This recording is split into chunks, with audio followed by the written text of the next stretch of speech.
À Vridi-Bracré, dans la commune de Port-Boué, le sable a perdu son éclat, recouvert de déchets plastiques et de microplastiques. Le même constat s'impose sur les berges d'Abobodoumé et de Guéné-Carré à Atiekoubé, où la lagune devient un dépotoir. Malgré cette pollution, la pêche artisanale continue.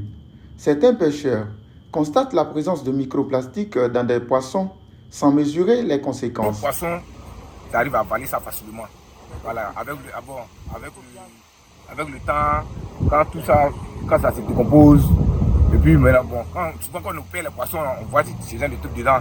Voilà, mais bon, on ne fait pas trop attention à ça parce que je dis non que ça fait rien. La quantité du poisson qu'on a attrapé avant et maintenant, ça diminue réellement. Carrément même. C'est-à-dire qu'on est passé de 10 peut-être à 2. Tandis que d'autres pêcheurs appartenant à une ONG qui lutte contre la pollution reconnaissent le danger. À plusieurs reprises, lorsque nous opérons les poissons, on retrouve les microplastiques dans le ventre des poissons. En tant que pêcheurs, si nous sommes pêcheurs, nous sommes aussi des consommateurs. Donc, face à cela, on s'est rendu compte que nous-mêmes, les pêcheurs, bien vrai que nous pêchons, mais nous sommes aussi en danger. Dr Akamariz, du Centre de recherche océanologique d'Abidjan, explique leur danger. Nous mangeons les poissons.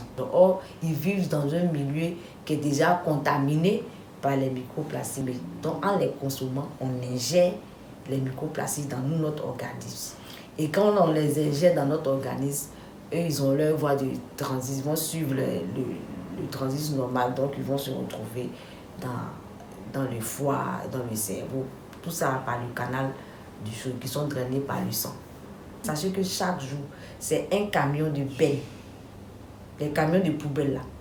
Chaque jour, c'est un camion de benne, de plastique qui sont déversés dans le milieu aquatique. Chaque jour. Donc c'est vraiment énorme. Il faut qu'on fasse, on se ressaisisse.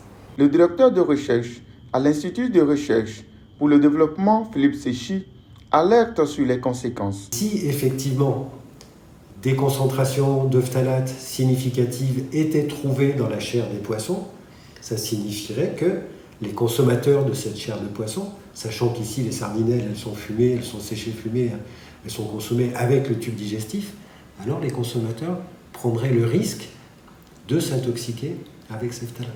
On sait qu'ils vont avoir un impact majeur sur la reproduction, sur l'évolution des fœtus, sur le développement qu'on prétend normal à l'heure actuelle. C'est des travaux qui ont été publiés en 2025. On estime qu'il y a à peu près 16 000 produits chimiques, additifs, divers et variés qui sont utilisés pour fabriquer du plastique, pour fabriquer des objets en plastique. 16 000. Sur ces 16 000, on estime qu'il y en a à peu près 4 000 dont on connaît plus ou moins la toxicité. Évidemment, l'immense majorité sont toxiques. Face à cette situation alarmante, des solutions sont préconisées, notamment l'éducation environnementale. Nous, on se dit que cette solution sera mieux connue, mieux ancrée en nous si on commençait déjà avec les enfants de la maternelle. Parce que tout le monde sait que les enfants de la maternelle, tout ce que monsieur ou bien madame dit, c'est parole d'évangile. On pourrait aussi demander un plaidoyer pour qu'au niveau du ministère de l'Éducation, on puisse inclure l'éducation environnementale dans le curriculum scolaire. Chaque année, environ 200 000 tonnes de déchets plastiques sont déversées dans la lagune ébriée vers l'océan, mettant en péril les écosystèmes et la santé humaine.